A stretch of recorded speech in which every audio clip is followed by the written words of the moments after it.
இன்று நமது உணவு பழக்க வழக்கங்களாலும் மரபியல் குறைபாடுகளாலும் எண்ணிக்கை சற்று அதிகரித்து வருவதாக உலக சுகாதார நிறுவனம் தெரிவிக்கிறது.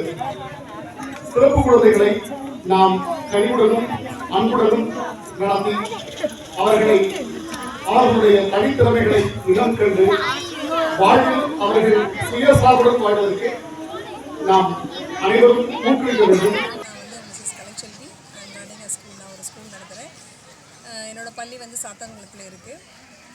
இந்த சிறப்பு பிள்ளைகளுக்காக வேண்டி நடத்துகிற இந்த ப்ரோக்ராமில் அநேகமாக இங்கே அருகில் இருக்கிற எல்லா சிறப்பு பிள்ளைகளும் கலந்துக்கிட்டாங்க. இதில் என்னென்னா முக்கியமாக அந்த பிள்ளைங்களுக்கு நிறைய போட்டிகள் நடந்துச்சு. பார்க்குறதுக்கு ரொம்ப விசித்திரமாகவும் ஆச்சரியமாகவும் இருந்துச்சு.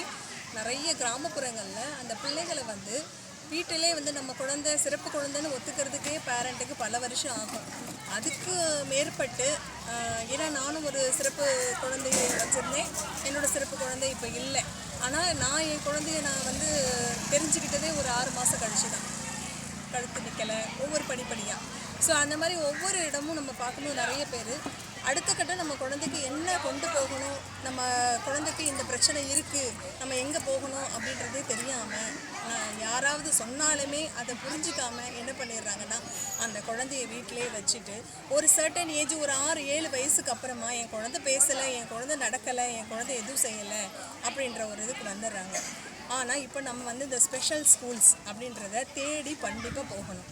ஏன் அப்படின்னா இந்த ஸ்பெஷல் ஸ்கூலில் த கிவிங் த ட்ரைனிங், அவங்களுக்கு ட்ரைனிங் கொடுக்குறாங்க. பல முறையாக அந்த பிள்ளைங்களுக்கு செயல்பாட்டு முறைகளையும் அவங்க பேசுகிறதுக்கு ஸ்பீச் தெரப்பி, ஆக்குபேஷனல் தெரப்பி அந்த மாதிரி நிறைய கொடுக்குறாங்க. இதனால் இந்த குழந்தைங்க என்ன பண்ணுவாங்க அப்படின்னா ஸ்டேஜ் வைஸ் ஒரு இம்ப்ரூவ்மெண்ட்ஸ் கிடைக்கும். நம்ம வீட்டிலே குழந்தைங்க வச்சுருக்கும் போது அந்த குழந்தைங்களுக்கு எந்த ஒரு இம்ப்ரூவ்மெண்ட்டும் கிடைக்க வாய்ப்பே இல்லை.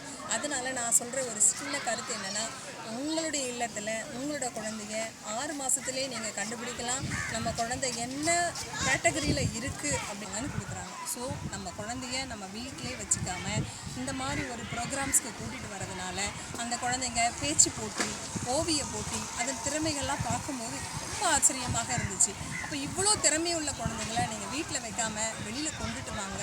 ஸ்பெஷல் ஸ்கூலுன்னு ஒன்று தேடி போங்க, வெக்கப்படாதீங்க. அந்த ஸ்பெஷல் ஸ்கூல் மூலமா அவங்க குழந்தைக்கு கண்டிப்பாக அவங்க குழந்தைக்கு ஒரு திறமை இருக்கும், அதை வெளியே கொண்டு வந்துடுவாங்க.